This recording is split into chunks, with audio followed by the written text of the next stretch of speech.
Welcome back. Time for this week's Capitol Report with Pat McGuigan of CapitolBeatOK.com. And Pat, the world remembered the 50th anniversary of JFK's assassination yesterday. Share your thoughts on this kind of moment in history. Well, I guess I'm like a lot of people my age, 56, 57 and older. I'm 58. And you remember where you were. I was in school at Bishop John Carroll here in Oklahoma City. I was a little boy, and when the nuns came in and told us that the president had been murdered, we were in shock, and it was a long time before we kind of returned to what you could call normal, because Kennedy meant a lot to us as young Catholic kids. Now that I'm a man, it's like St. Paul's epistle, where he says he used to look at things as a child, and now he looks at them as a man. Now that I'm a man, I have complex reflections when it comes to President Kennedy.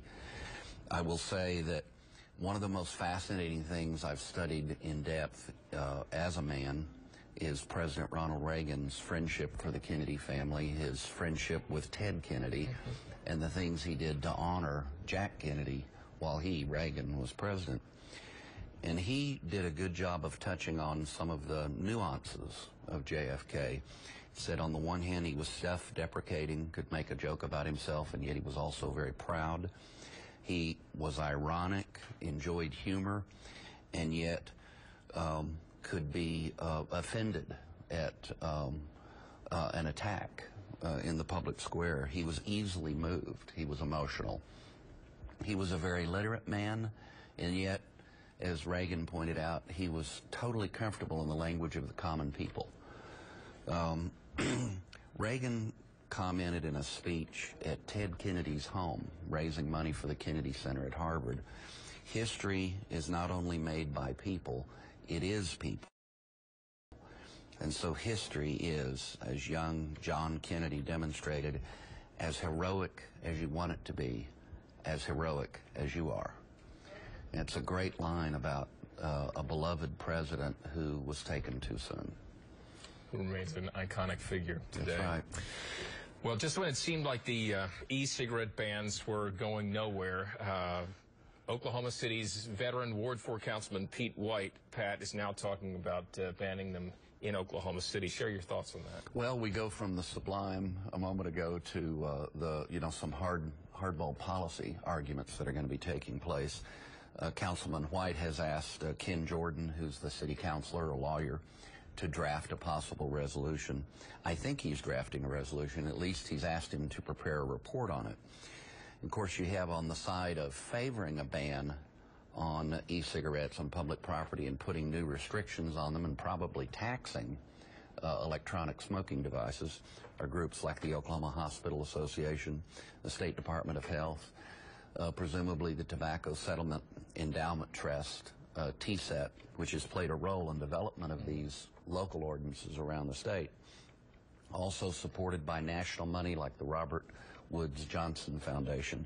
On the flip side are groups like the Oklahoma Vapor Action League, Advocacy League, OVAL, Jonathan Small at OCPA, and others who are making critical comments about these possible regulations. The kind of thing, I think it should be a substantive debate because there's a strong case to be made that e-cigarettes can actually act as a tobacco harm reduction, or even cessation device, but some folks completely, disagree with that. So this is going to be, if the table is set for a big fight, it's going to be interesting. Attorney General Scott Pruitt, not going to have a whole lot of time for this, but through litigation he sought to protect the state from EPA's regional haze standards, strictures of the Affordable Care Act, other federal issues. Just update us on his legal positions. Well, real quickly, he's not been successful so far in pushing back on the regional haze issue, but he's asked for the U.S. Supreme Court to review the issue. And of course, Oklahoma, as you know, lost recently in a couple of abortion cases that did go all the way to the Supreme Court. But on the flip side, he's having some success in arguing against the greenhouse gas standards, the ethanol mandate was actually revised along the lines he and others suggested. He supported the American Airlines and United merger. And of course, he's got a live round, if you will, on the Obamacare or Affordable Care Act on the issue of IRS authority.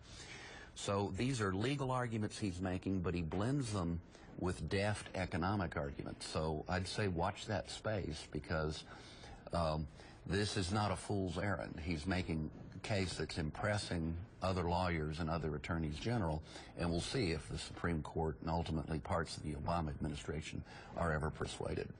All right, and you can read more about these and other topics at capitalbeatok.com. For Pat McGuigan, I'm